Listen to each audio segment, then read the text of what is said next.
There's a strange kind of emptiness that creeps in even when life seems full. You wake up, check your phone, maybe scroll a bit, maybe a lot. You try music, a podcast, a YouTube video, anything, but it doesn't land. None of it moves you. Nothing really feels worth doing. It's not sadness exactly. It's not exhaustion either. It's just this thick, silent fog of nothingness. That's boredom, but not the surface level kind. This is something deeper, the kind that makes everything, your job, your hobbies, even the people you love, feel strangely far away, like you're watching your own life on mute. And here's the thing nobody tells you. This isn't about laziness. This isn't about lacking discipline or ambition. When everything feels boring, it's not a character flaw. It's a signal. A recent study in behavioral sciences called Boredom, a functional emotion that encourages people to pursue new goals when their current goals cease to be satisfying. In other words, boredom isn't about having nothing to do. It's about having nothing that feels meaningful to do. So when people say they're bored all the time, they're not always talking about downtime. They're talking about a deeper hunger, one that content, notifications, and distractions can't feed. And in that hunger, they start to wonder, why don't I feel connected to anything anymore? The worst part, we live in an age where there's more stimulation than ever. Millions of videos, apps, games, and conversations available at the tap of a screen. But somehow, we're still bored. In fact, boredom is rising globally, especially among younger adults. A study from Washington State University found that the digital age hasn't reduced boredom, it's amplified it. Our attention is scattered, our expectations are inflated, and our sense of purpose, it's often left behind. So if you're sitting there right now, feeling weirdly numb, drifting through your days without spark or direction, don't brush it off. That's not nothing. That's not just another lazy afternoon. That's your mind waving a flag, telling you something's off. You're not broken, you're bored, and that matters more than you think. Because once you understand what that boredom is really pointing to, everything starts to shift. Let's look at why this happens in the first place. Because at first glance, it doesn't make sense. We are surrounded by more entertainment, information, and access than any generation before us. You can binge watch 10 seasons of a show in a weekend. You can scroll through 1,000 lives in an hour on social media. You can order anything, learn anything, see anything instantly. And yet, despite all this abundance, more and more people say they feel empty, stuck, and numb. A 2021 global survey from Ipsos found that 45% of people described their daily lives as boring. Think about that. Nearly half the population admitted they're checked out, even with the world at their fingertips. So what's going on? Let's break this down clearly, because what you're experiencing isn't a lack of stimulation. It's the exact opposite. It's overstimulation. And ironically, it's the very thing that's making you feel underwhelmed. Here's how it works. Imagine your brain like a radio. It's tuned to pick up meaning, joy, depth. But when you're bombarded with endless noise, notifications, ads, headlines, clickbait, memes, messages, your mind doesn't have time to tune in to any one station. It's constantly flipping, jumping, skipping. You're taking in everything, but digesting nothing. This is what cognitive scientists call attention fragmentation. It's when your ability to focus and sustain mental energy is so worn down that even the things you used to love now feel dull. Sound familiar? The TikTok you laughed at, the podcast you half listened to, the video essay you swore you'd watch later. They're all pieces of an attention diet that gives you immediate stimulation but zero fulfillment. Your brain is snacking constantly but never getting a real meal. And here's where it gets darker. Dr. Gloria Mark, Antion researcher at UC Irvine, found that the average person switches tasks on their computer every 47 seconds. Not minutes, seconds, and it takes over 25 minutes to regain full focus after an interruption. So what does this mean for you? It means your attention, your most valuable internal resource, is constantly being hijacked. And when your attention is scattered, your life starts to feel scattered too. Because where your attention goes, your sense of self follows. This is the trap of modern boredom. It's not that you don't have enough to do, it's that everything starts to feel the same, flat, forgettable. And because your brain is wired for novelty and meaning, that sameness triggers a powerful psychological reaction: disengagement. So even when you're busy, you might feel like you're not really living. Maybe you've felt this too. You finish a full day, but you don't feel accomplished. You relax on a weekend, but you're not restored. You talk to people all day long, but you still feel disconnected. Why? Because your brain is constantly reacting but rarely reflecting. You're moving from stimulus to stimulus without enough stillness to make sense of any of it. And when you don't create space for meaning to settle in, your inner world starts to feel hollow, like you're drifting through someone else's life on autopilot. Here's something to think about. If boredom is rising in the most distracted, most connected, most entertained era in human history, maybe boredom isn't about not having enough. Maybe it's about having too much of the wrong things. Philosopher Søren Kierkegaard once said, "Boredom is the root of all evil, the despairing refusal to be oneself." And that hits harder in the modern age, because our culture has trained us to consume more when we feel bored. But maybe the solution isn't consumption, maybe it's connection to something deeper. So if you're constantly chasing stimulation but still feeling empty, it's not a flaw, it's feedback. Your brain is overwhelmed, your soul is underfed, and the modern world, as it turns out, is designed to keep it that way. Now here's the real question. If boredom isn't about having nothing to do, then what is it trying to tell us? That's what we need to explore next. Because this feeling you're carrying, it might just be the most honest emotion your mind can offer you. Because boredom, real boredom, isn't some throwaway mood you experience when there's nothing interesting on Netflix. It's not what you feel while waiting in line at the grocery store or sitting in traffic. That's mild discomfort. The boredom we're talking about here is deeper. It's the kind that makes you question your entire direction. And the truth is, it's trying to tell you something. It's a signal, a messenger. Psychologists have studied this in depth, and one idea keeps resurfacing. Boredom exists not to punish you, but to redirect you. According to Dr. James Dankert, cognitive neuroscientist, says boredom is an unpleasant emotional state in which we want to be engaged but are unable to find anything that satisfies. Let that sit for a moment. You want to be engaged, you want to care, but nothing feels worthy of your focus. So what does this tell us? It tells us that boredom is not about disinterest. It's about disconnection. You're not indifferent. You're misaligned. Your attention is ready. Your energy is present. But what you're giving it to isn't feeding your inner world. And this is where most people go wrong. They think boredom is the absence of meaning, but it's actually the craving for it. Here's something relatable. You ever found yourself opening the fridge for the 5th time in an hour, not because you're hungry, but because you're hoping something new has magically appeared? Or you scroll through 5 different streaming apps for 30 minutes, then end up watching nothing at all. It's not laziness, it's a quiet panic, a search for something that feels worth engaging with. But here's the deeper layer. Boredom also exposes the gap between what you're doing and who you want to be. Let me explain. When you're engaged in something that resonates with your values, your curiosity, or your growth, you don't feel bored. Time disappears. Your mind locks in. You feel alive. That's not because the task itself is extraordinary. It's because it aligns with a part of you that matters.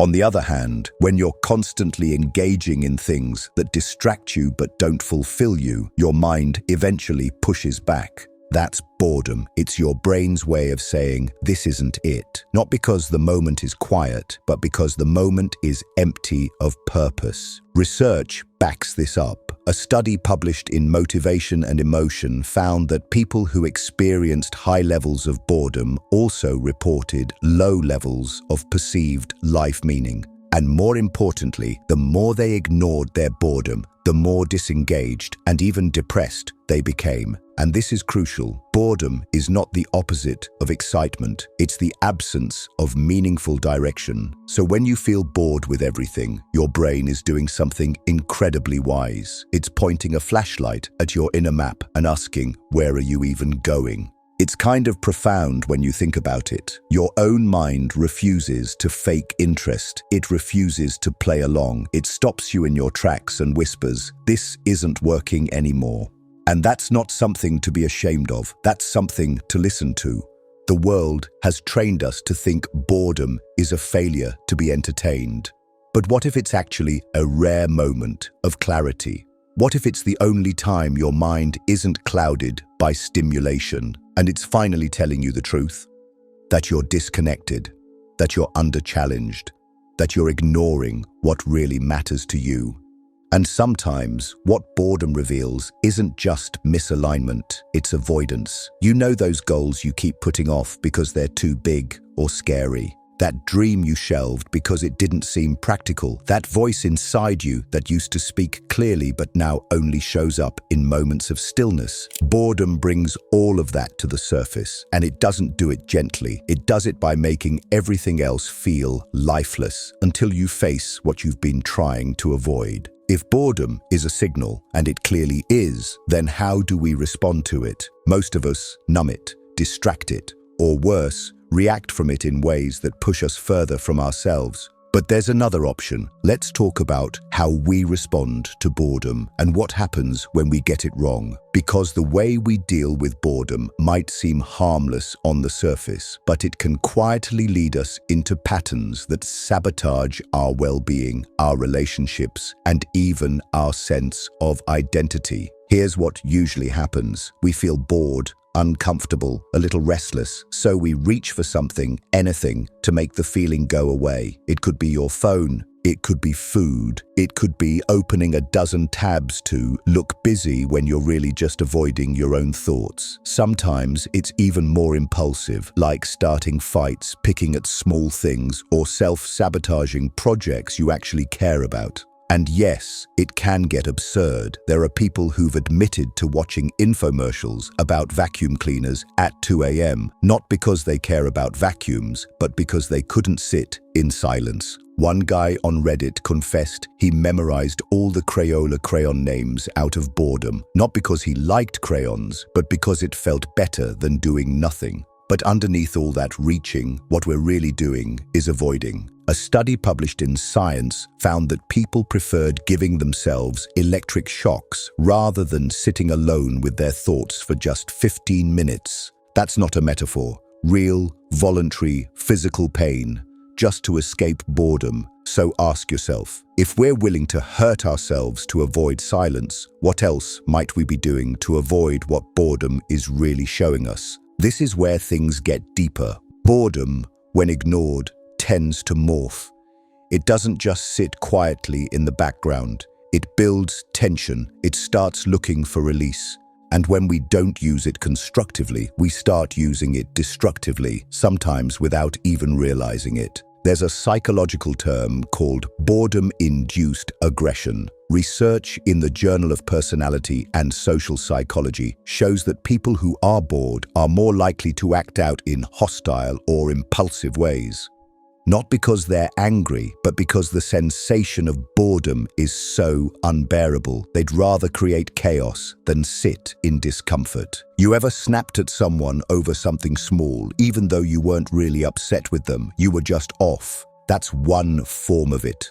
Boredom doesn't just drain your energy, it distorts your emotional compass. It makes you itch for anything to break the monotony, even if it's the wrong thing. This is how boredom becomes a breeding ground for compulsive habits. Overeating, mindless scrolling, doom scrolling, gambling, substance abuse, picking fights, even subtle things like obsessing over other people's lives or spiraling into comparison on social media. All of them are fueled, at least in part, by unprocessed boredom. And here's the scariest part. The more we react to boredom with these quick fix habits, the less we build the capacity to sit with ourselves. We condition our minds to expect constant noise, constant distraction, constant escape. So over time, even brief moments of stillness start to feel unbearable. It becomes a cycle. You feel bored, you distract yourself, the distraction doesn't fulfill you, the boredom deepens, you seek louder distractions, and the cycle repeats.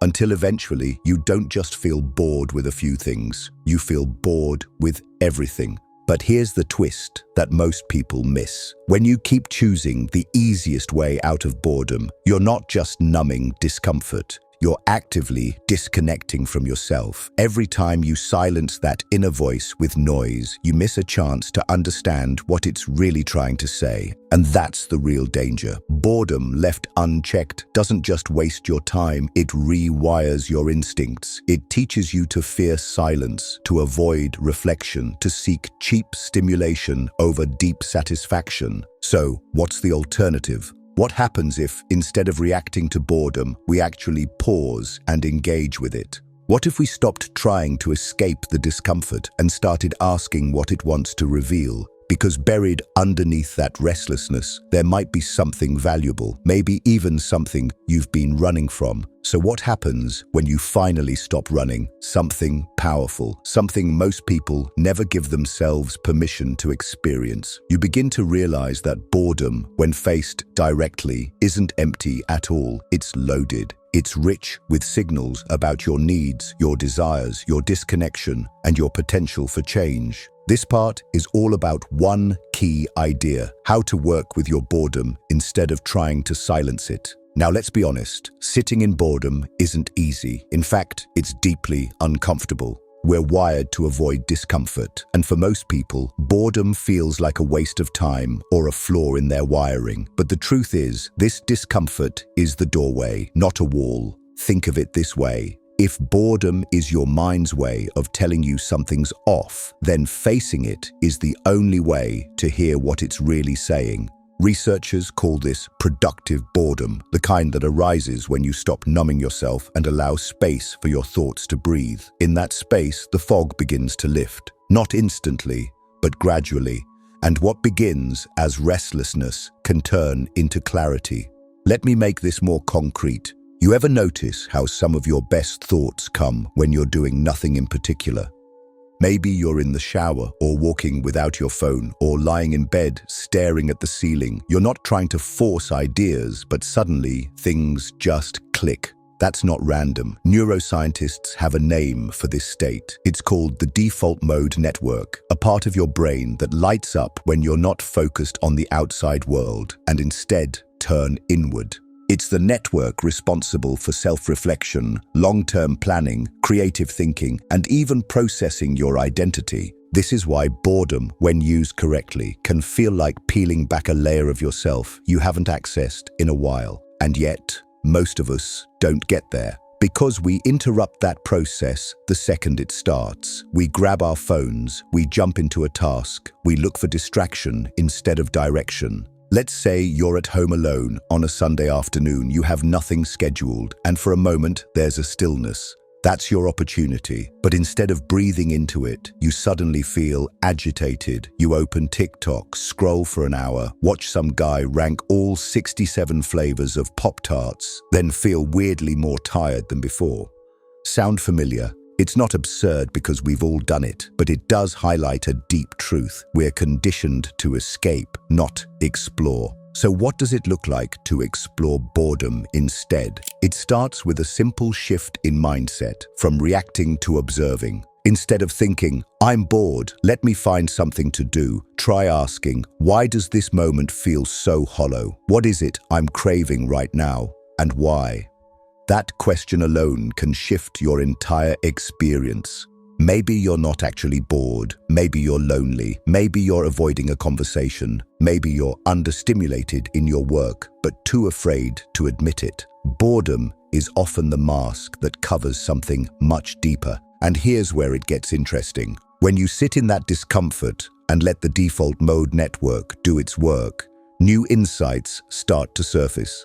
You start connecting the dots between your habits and your values. You begin to realize which parts of your life are draining you and which parts are missing entirely. And in that stillness, there's power. In fact, studies show that boredom, when not numbed, increases divergent thinking, the kind of thinking required for creativity and problem solving. One experiment at the University of Central Lancashire found that participants who were first made bored by copying numbers from a phone book performed better on a creative task than those who didn't experience boredom at all.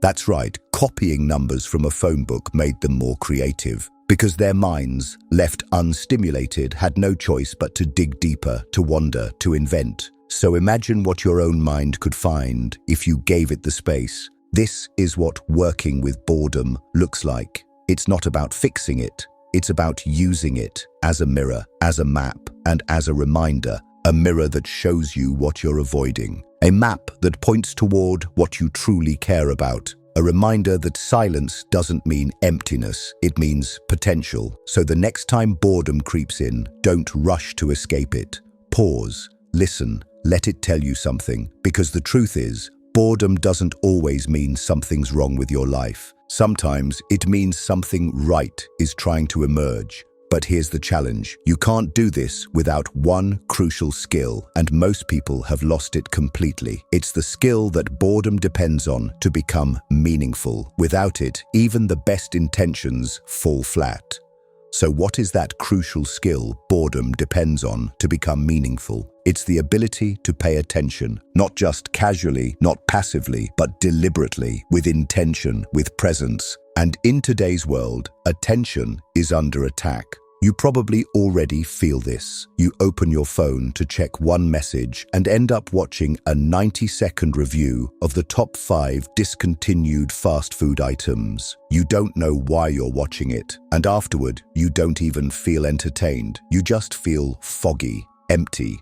It's absurd, right? But that's what happens when your attention has been hijacked so often it no longer knows where to go without being told. And when you lose command of your attention, boredom becomes more than just a passing feeling. It becomes your default. Let's get clear on the point here. This part is about rebuilding attention and reconnecting to purpose, because attention and purpose are linked deeply. What you pay attention to, you start to care about, and what you care about, you start to shape your life around. So if your attention is constantly scattered, then your life starts to feel scattered too. You begin to lose track of your values, your goals, your inner compass. And when you're not living in alignment with those things, boredom sets in like a fog. Now, here's what's wild. According to a 2022 study in Nature Communications, humans now have a shorter attention span for content than goldfish, down to just 8.25 seconds on average.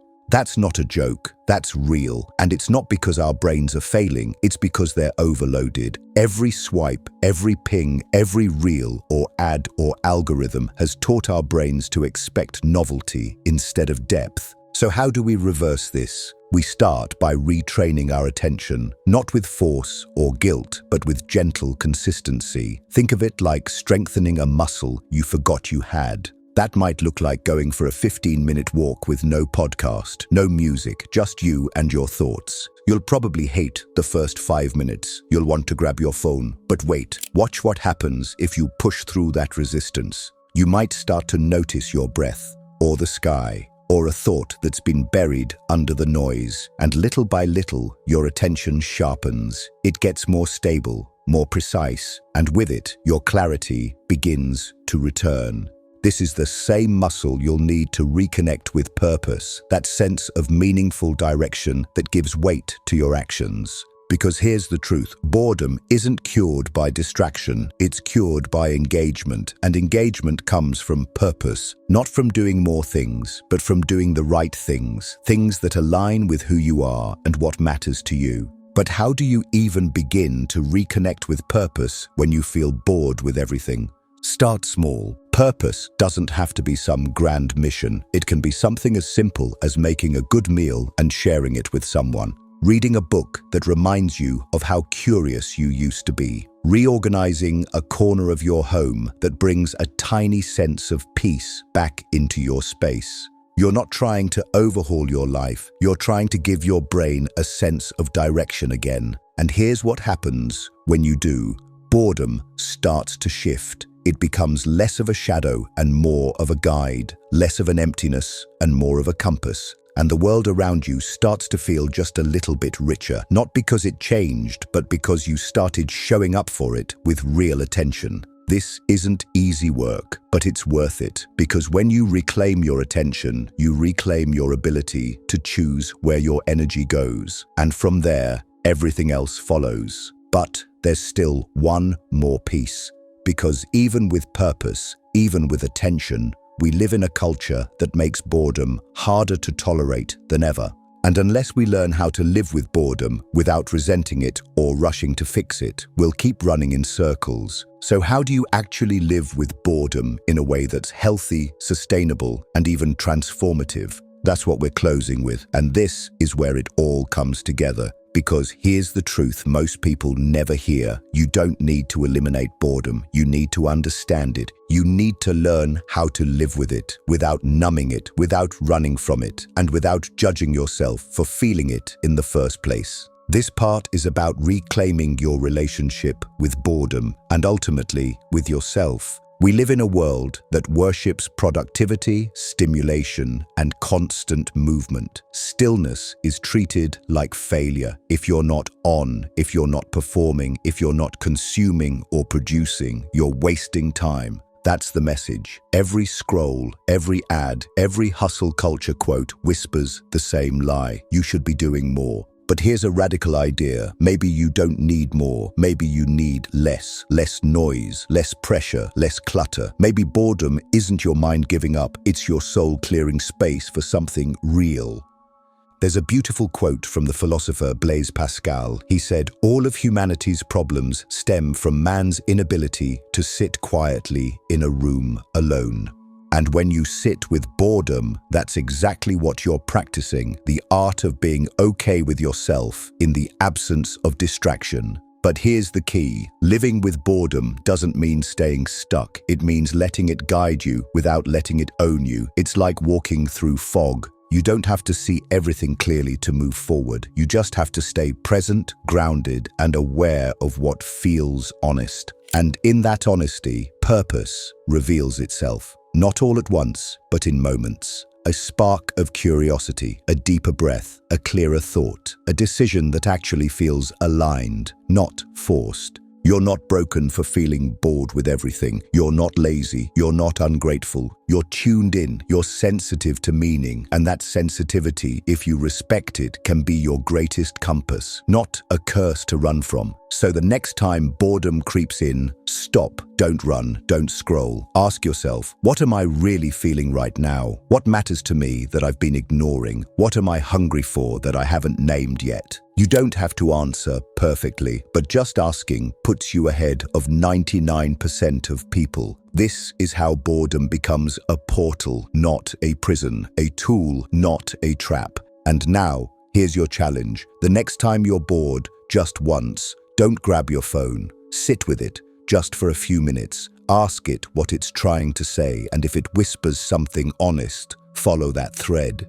You might be surprised where it leads. If this video resonated with you, don't just move on, reflect, rewatch, share it with someone who might be silently battling this same emptiness. And let's talk. Drop a comment below. What does boredom feel like for you? What did it teach you? Because your story might just be the light someone else needs to find their way out of the fog. You're not broken, you're bored because you care. And that means there's still something inside you worth finding.